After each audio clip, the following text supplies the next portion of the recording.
Hello everyone, welcome to another Plat Fighter News Alert. Before I begin, I just want to let you know that you should subscribe to this channel if you want to continue to get the latest news updates on any and all platform fighting games.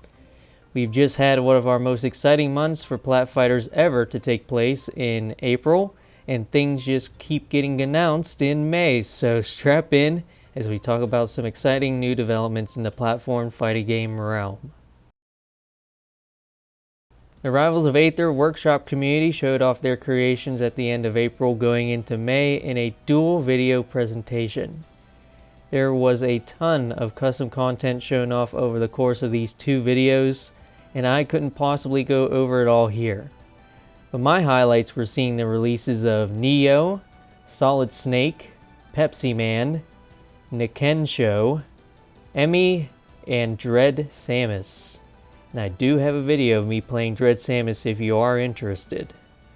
I also like taking a look at 02, Bandana D, Zeke and Pandoria, Wally, and Pete. The team at Super Smash Bros. Crusade has been streaming the unreleased build of Crusade, which includes new content. That new content includes resprites for items and characters, new items in general, like the Devil Axe, which hits really hard but can also do heavy damage to you if you miss, and the Invincible Candy from Kirby, which is just a Starman but it gives you a hitbox on your body too. There's also some interesting things that change to some characters that haven't been shown off before. For example, DK Saibi now has them throw barrels. Tails has two new specials. One of them is an addition to his neutral special where he can now cycle between his usual electric ball projectile, a choo-choo that walks around the ground, and a ring box that stuns the opponents. His down B is now a flick hand from Sonic Battle, except it stays in place and flicks projectiles or opponents that get near it. And it can even flick Tails' projectiles. Tingle is pretty much getting a revamp too, so that's good. He's getting a lot of changes. He's basically becoming a character now. There were also universal changes made where ground momentum fully carries over into the air, which is amazing. I love when Plat Fighters have that. And fast falling is faster now, which seems like it's going to be a nice addition, despite being a small one. Of course, you can see gameplay of the newer characters, Patamon and Vegeta, in these streams too. And one final thing they showed off is a new stage called Whomp's Fortress from Mario 64. This stage has a very similar layout to Peach's Castle from Smash 64, just with the visuals of Whomp's Fortress. They tease another stage on Twitter that looks like it could be a trophy room stage from Melee, which is a really cool idea. It's safe to say that the Crusade devs have a lot of exciting things cooking up for the next update. I mentioned them in the last Plat Fighter News Alert, but I did not talk about them since, so in case you missed the Toon All-Star Slam Direct from a while ago, here's what they revealed. First, they showed off two new stages, Plantar Farm from Amphibia and Birthday Bash from Loud House. Then they revealed Mordecai and Rigby as well as Kim Possible as playable characters. They say that all the characters shown off so far will be in the first public beta, and there will be more revealed after it is released. Next they go back to talking about the stages properly and reveal one new one called Cybernet, which is an original stage, kind of like Final Destination is in Smash. And then they talk about new items, which include the Acme box from Looney Tunes and Marth from Robot and Monster. Shout out if you even know what Robot and Monster is. And finally, they announced that they are looking to release the first beta for this game in the summer. I must say that this game is still very much so in early development, and you can tell, but I am very excited at the potential of this project. I'll see what their demo is like when it is released for sure. Rushdown Revolt has a new patch out for the game. This will be the final patch for the game before it goes into beta.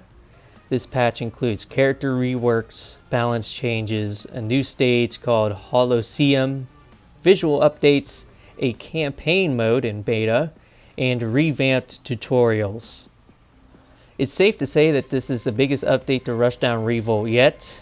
If you want to play the game, it is free to do so, and I will leave the link to the Steam page in the description below. The SSF2 devs released a blog post about questions that they got asked on Twitter, and it has a lot of interesting tidbits in it that I thought would be interesting to go over. I'm not going to read the whole thing here, I'm just going to tell you guys the important stuff. First, they are never going to share new info about SSF2 unless they feel like it's ready, so don't ask them for hints. They said that the plan was to have SSF2 finished a while ago, but as the team changed, so did the project's priorities. So right now there's no end point for the project, and they would love to work on it as long as they reasonably can.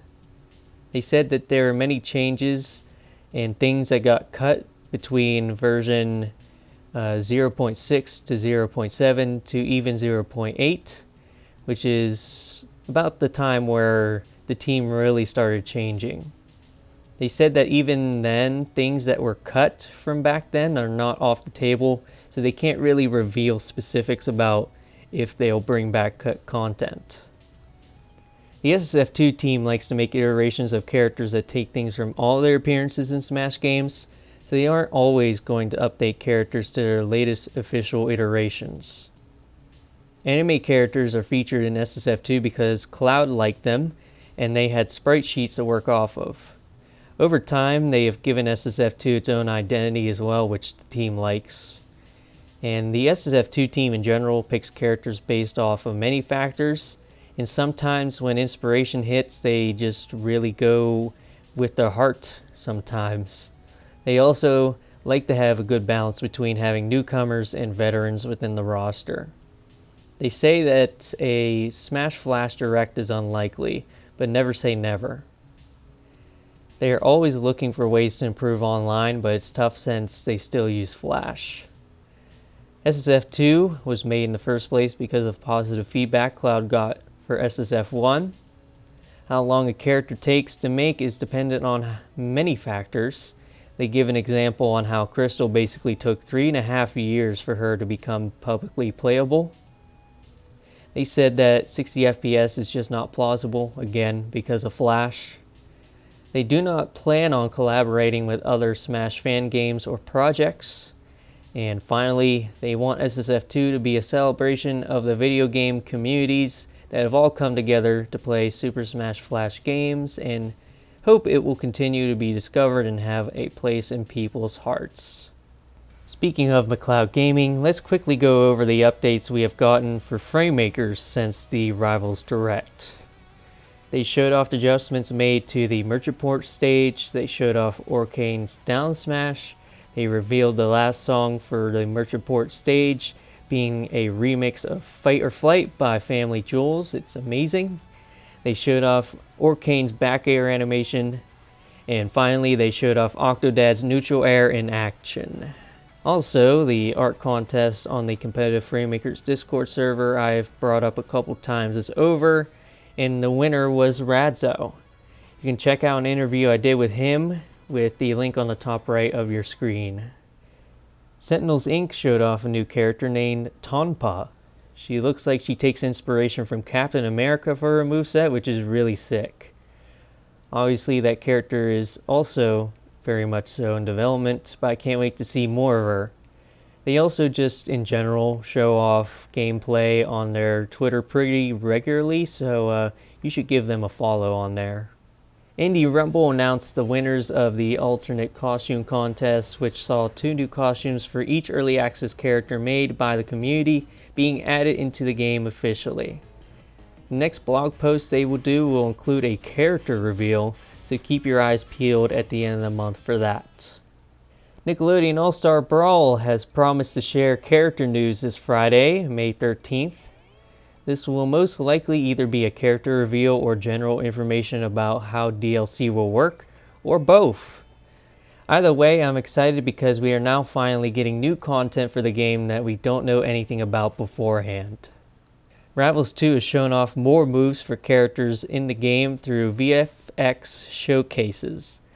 The game is looking so stylized, and I love the direction the game is heading in terms of art and gameplay.